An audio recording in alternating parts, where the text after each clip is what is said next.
Ladies and gentlemen, hear this with a trembling heart, because God is gentle yet firm when he warns his people. The bedroom is a sacred place of rest, intimacy, and divine encounters, but many have turned it into a battlefield without knowing. God says never keep items that invite fear, lust, distraction, or spiritual compromise. Objects that carry ungodly memories, sinful habits, restless noise, or dark images quietly pollute the atmosphere. What you allow near your place of rest speaks to your spirit while you sleep, shaping dreams, weakening discernment, and dulling hunger for God. He is calling for purity, alignment, and reverence in secret places, because where your body rests, your spirit listens. They are objects that look harmless to the eyes, yet in the realm of the spirit, they are anchors, tying a person to seasons God has already delivered them from. Many people pray for freedom, cry for new beginnings, and ask God to break chains, but they still preserve reminders of the very bondage they claim to have left behind. You cannot sincerely ask God to close a chapter while you decorate your private space with memories from it. The bedroom is not just a physical room, it is a spiritual environment where your mind rests and your spirit becomes vulnerable. When you surround yourself with items linked to sinful memories or past bondage, you unconsciously rehearse what God has already forgiven. There are gifts from former relationships that were built on disobedience, pictures that awaken emotions you prayed to bury, messages stored in devices that replay conversations from seasons of compromise. Each time your eyes glance at them, something subtle is reactivated. The flesh does not need a loud invitation. It only needs a reminder. What you call nostalgia, heaven may call an open door. You may say it is just a picture, just a piece of clothing, just a song connected to a memory, but spirits operate through permission and agreement. When an object constantly pulls your heart backward, it becomes a covenant point. Some keep accessories, letters, or tokens from relationships that nearly destroyed their walk with God. You say you have moved on, yet you have kept the evidence close to your pillow. You cannot sleep peacefully while hugging symbols of yesterday's captivity. Every time you see them, you revisit feelings, and feelings are powerful seeds. The enemy does not always attack with new temptations. Sometimes he revives old emotions. If the memory of that season weakens your resolve, stirs unholy desire, or causes regret that leads you away from gratitude, then it does not belong in your private space. There are also items connected to former lifestyles, objects from parties that led to compromise, decorations tied to occult symbolism you once entertained, fashion pieces that represented rebellion, substances hidden in drawers as souvenirs of a reckless past. You may claim they are inactive, but spiritually they are witnesses. They testify to agreements once made. When God delivers a person, he expects alignment with that deliverance. Freedom is not only about what you stop doing, it is about what you remove from your atmosphere. Your bedroom is where you lay your head after a long day. It is where you process thoughts, where dreams are formed, where whispers from the Spirit can be heard in the stillness of the night. If the room is filled with reminders of shame, guilt, or compromise, your rest will not be pure. You may not consciously think about those items every night, but your subconscious does. The soul stores images. The mind revisits scenes. And sometimes the dreams you call random are reflections of what you have preserved. There are people who have been delivered from addiction, yet they keep bottles as decoration, claiming it no longer controls them. There are those who left immoral careers, yet they preserve photographs from those days as trophies of confidence. You must understand that deliverance is complete when the appetite and the attachment are both surrendered. If you truly despise what nearly destroyed you, why honor it with space in your sanctuary of rest? God is not trying to punish you. He is protecting you. He knows the weakness you fought through. He knows the tears you cried asking Him to rescue you. Why then would you keep symbols of your captivity near the place where you are most defenseless? At night, when your guard is down, the mind wanders easily. A single object can become a trigger. A trigger can become a thought. A thought can become desire. Desire, when entertained, can grow into action. There is also the matter of emotional soul ties. Some objects carry deep emotional imprint. A ring, a jacket, a handwritten note may not be evil in themselves, but if they keep your heart tied to someone God removed from your life, they become spiritual weights. You cannot run forward while carrying yesterday in your drawer. God calls His people to consecration. Consecration sometimes looks like cleaning out closets, deleting files, burning letters, discarding items that once meant everything, but now threaten your progress. The bedroom must reflect your current covenant with God, not your past agreement with sin. When you step into that room, there should be peace, not subtle condemnation. There should be clarity, not confusion. There should be an atmosphere that welcomes prayer, not triggers that revive temptation. What you remove physically creates space spiritually. Every object carries a story, and not every story deserves to remain in your sanctuary. If an item strengthens your identity in Christ, keep it.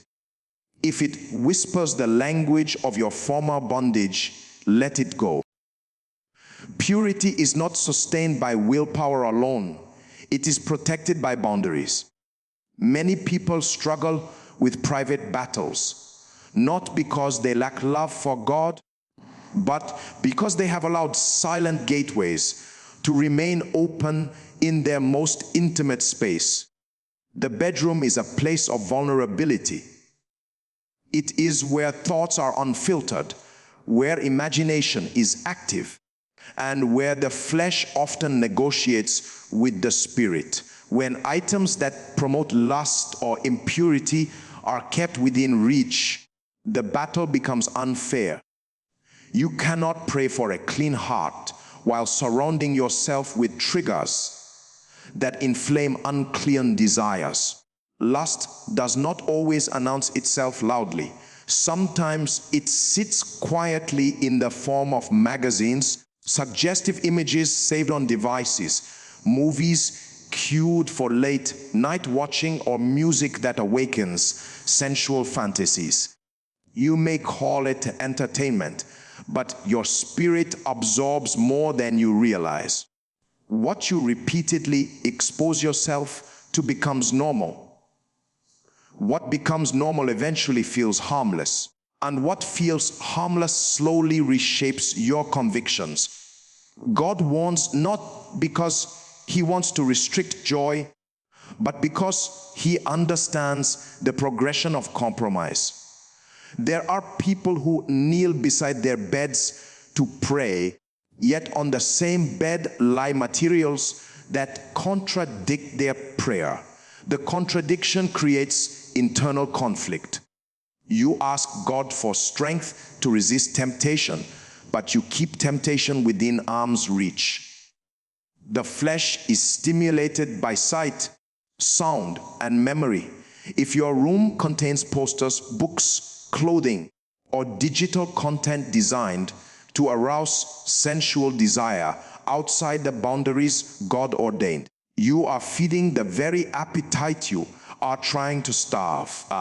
Discipline without environmental alignment leads to exhaustion. The bedroom should be a sanctuary, not a stage for fantasy. When you lie down at night, your mind begins to replay what it has consumed. Images resurface.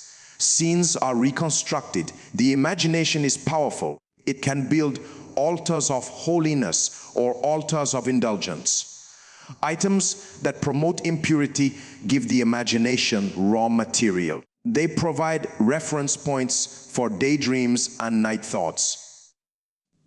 Even if you resist acting outwardly, inward indulgence gradually weakens spiritual sensitivity. Impurity is not only physical, it begins in the heart. Objects that glorify sexual immorality, casual intimacy, or distorted expressions of love distort your understanding of covenant. God designed intimacy to be sacred, protected within His order. When you keep materials that mock that design, you subtly train your mind to see what is holy as ordinary and what is forbidden as exciting. Over time, your hunger for the presence of God competes with cravings shaped by what you entertain in secret. There are devices placed beside pillows that become portals after midnight. Endless scrolling through suggestive content, private conversations that flirt with boundaries, hidden folders filled with images you would never display publicly. You may justify it by saying no one sees it, but heaven sees what shapes your heart.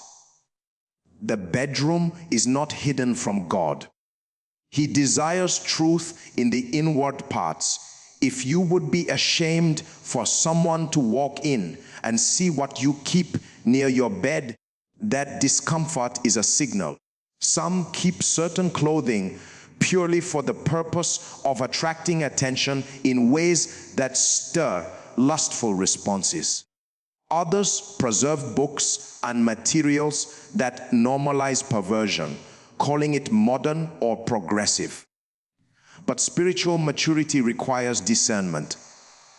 Ask yourself what appetite this item feeds. Does it stir reverence, or does it awaken restless desire? Does it draw you closer to prayer, or does it distract your focus toward the body? What you protect in your room will eventually shape your character. The fight for purity is won in private decisions. Removing items that promote lust is not legalism, it is wisdom. It is acknowledging your humanity and refusing to overestimate your strength. Even the strongest believer can be weakened by repeated exposure. God's warning is an invitation to partnership. He provides grace, but you must remove access. You cannot negotiate with temptation and expect victory. When your bedrooms is cleansed of materials that inflame the flesh, the atmosphere shifts. Your thoughts become clearer. Your sleep becomes more peaceful. Your prayers feel less hindered. You begin to sense conviction more quickly because your conscience is no longer dulled by constant stimulation. Holiness is not about fear, it is about alignment. The more you align your environment with your devotion, the less divided your heart becomes. God calls for radical decisions in secret places. If an object repeatedly pulls your mind toward impurity, it does not deserve space in your sanctuary. If a habit begins with something you keep beside your bed, cut it off at the root. You are not denying yourself pleasure. You are preserving your destiny. What you allow in the quiet hours of the night can either strengthen your spirit or slowly erode your resolve. Distractions are subtle thieves that rob people of peace, focus, and spiritual intimacy, and many of them take root in the very place meant for rest, the bedroom. It is ironic how the space designed for rejuvenation can become the arena for internal battles simply because we allow clutter, noise, and unnecessary items to accumulate. God speaks about alignment and order because the physical environment profoundly affects the soul. Distractions are not always obvious. They are often disguised as conveniences, hobbies, or decorations.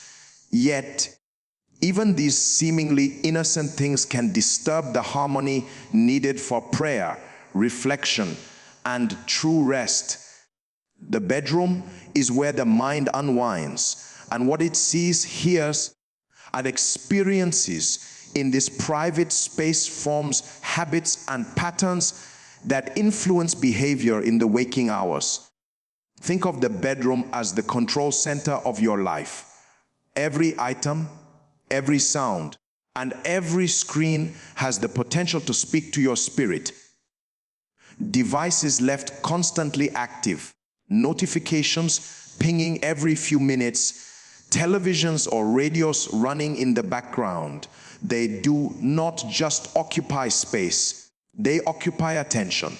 Even when asleep, the brain continues to process stimuli, and over time, constant exposure to distraction creates an environment where peace is elusive and focus is weakened. God desires that his children rest fully, not only physically but spiritually.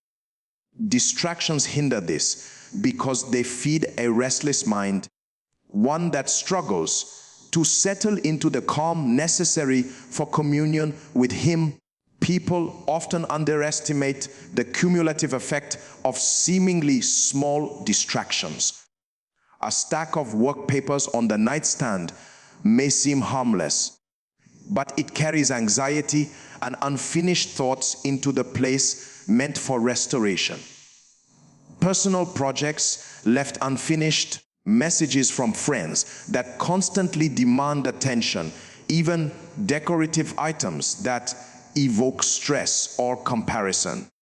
These subtly infiltrate the subconscious. When these elements are present, the mind never fully disengages from the pressures of the day.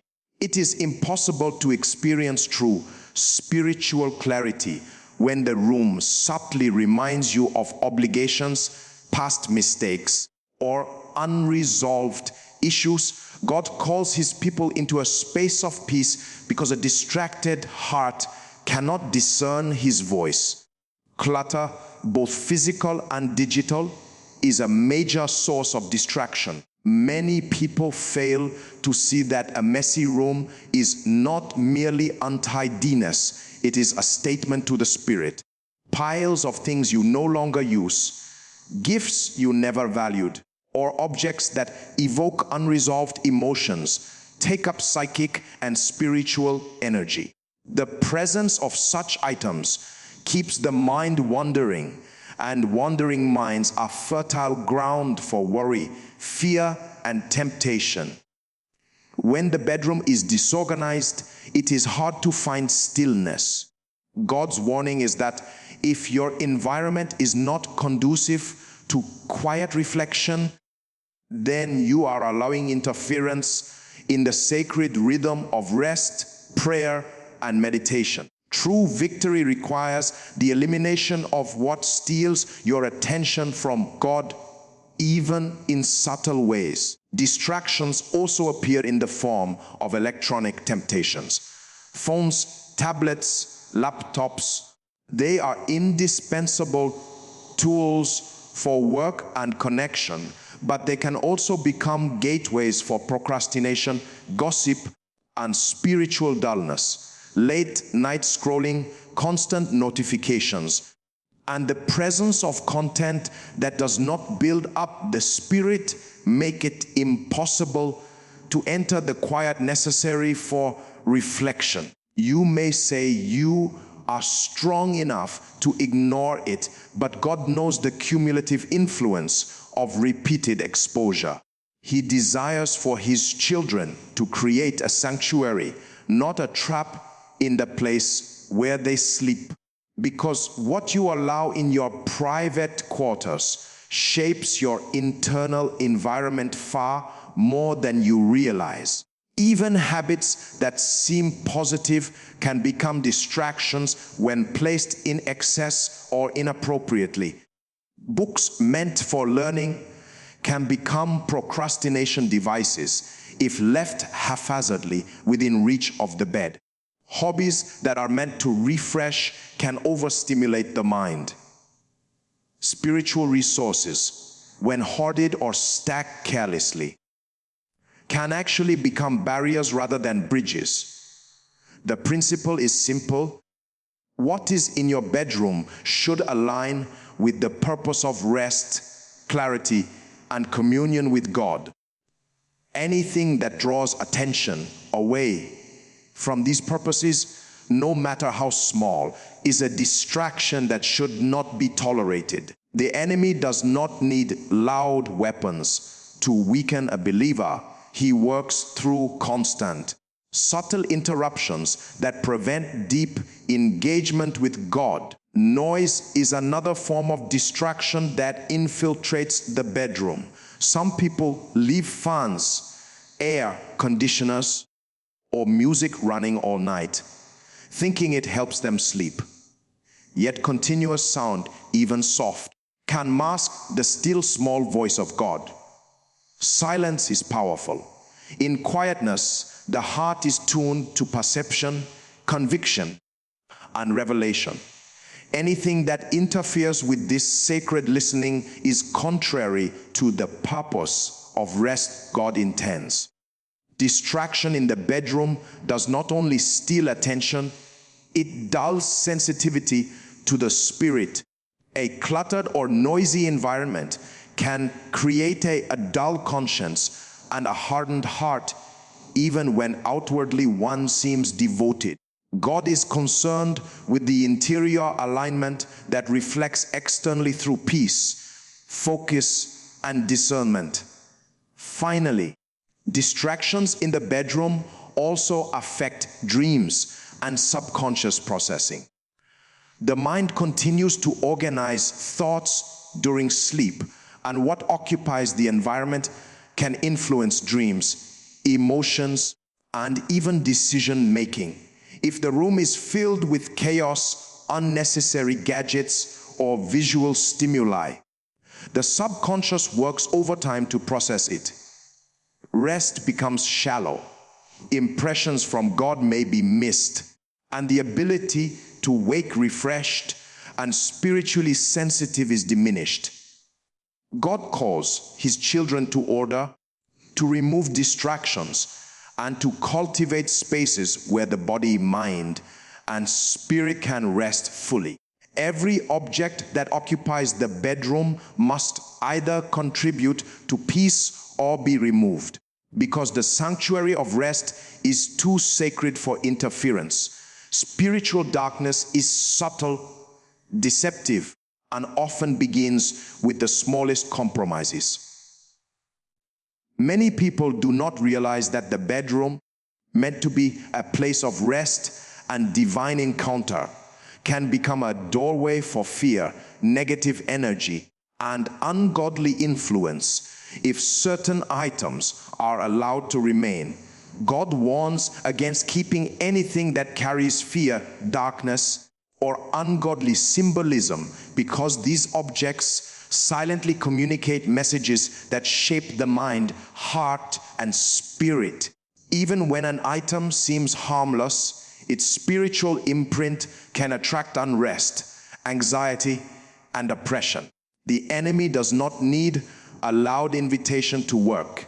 He only requires access. And the bedroom is one of the most vulnerable points of entry. Some objects contain symbols or designs rooted in darkness, even if they are presented as mere decoration. Items purchased without discernment, gifts from people who do not share your values, or objects tied to occult practices, even if casually, can harbor negative energy. The eyes may perceive only the aesthetic, but the spirit perceives the unseen. Spiritual influence is not always visible. It is energetic, atmospheric, and persistent. An object associated with darkness whispers subtle lies, amplifies fear, and makes the mind susceptible to insecurity. Over time, the person begins to feel unsettled, restless, or uneasy without knowing why. And this is often the result of agreements unconsciously made with spiritual forces through the objects they have allowed in their private space. Fear has a powerful way of taking root in the quiet moments of night when the mind is most sensitive. A room cluttered with items that evoke dark memories, supernatural imagery, or themes of hopelessness becomes a fertile ground for anxiety to grow. Some keep statues, figurines, or artwork that carries unintended symbolism.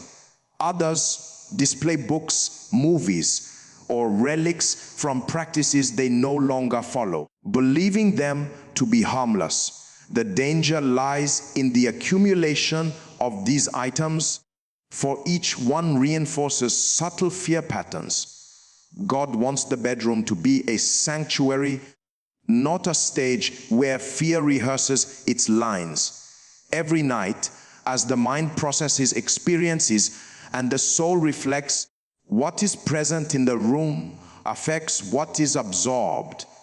And over time, spiritual sensitivity can be dulled.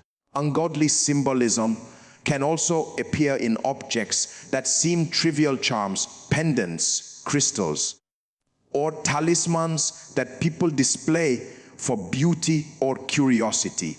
Though the mind may see them as mere decoration, spiritually they communicate allegiance to forces outside God's will. Spiritual forces operate through influence, and the subconscious mind is receptive to what it sees constantly. An object repeatedly seen, even when ignored, becomes a voice in the silence of the night. The room becomes a theater of subtle temptation, inviting unrest, dreams of confusion, and emotional instability. God desires peace and stability in the hearts of His children, and He calls for removal of anything that compromises this peace, even in secret places.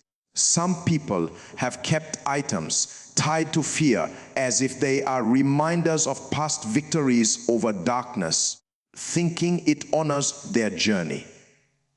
Yet God examines the heart and the alignment of your environment with your spiritual state. Symbols of past struggles may trigger memories, but when left in spaces of vulnerability like the bedroom, they may also revive fear, doubt, or hesitation.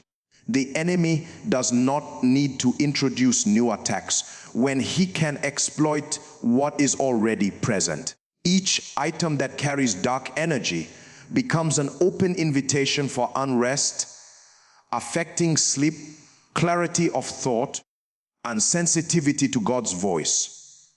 The bedroom, meant to foster intimacy with God through prayer, meditation, and rest, loses its sanctity when darkness is allowed to linger. Objects that project fear or negative energy also disrupt the subconscious mind. During sleep, the soul and mind process experiences, memories, and thoughts.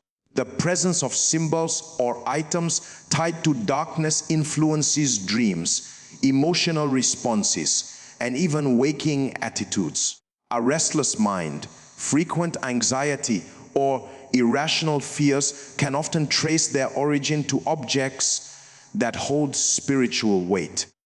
God calls his children to vigilance, not only in public behavior, but in the private spaces where spiritual influence is strongest. The enemy's strategy is patience and subtlety. He knows that repeated exposure to fear or darkness in the bedroom erodes confidence, stirs insecurity, and diminishes courage in the face of life's challenges. Even small items can have a disproportionate effect.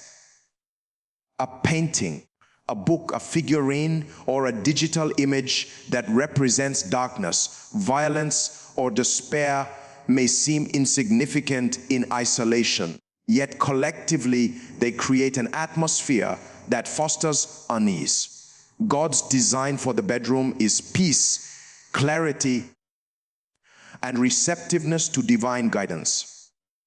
When the environment is cluttered with symbols that contradict his will, the heart becomes divided. Spiritual sensitivity, clarity of mind, and freedom from fear are hindered because the room communicates messages that the conscious mind may not fully register, but the spirit recognizes. God desires his children to walk in authority, peace, and confidence. Yet he knows that the influence of darkness in personal spaces can limit this. Items that carry fear, darkness, or ungodly symbolism are not just passive, they actively engage the mind and spirit.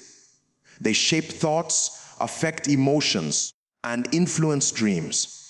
The bedroom should serve as a sanctuary of restoration and intimacy with God, a place where clarity, courage, and sensitivity to the Spirit are cultivated.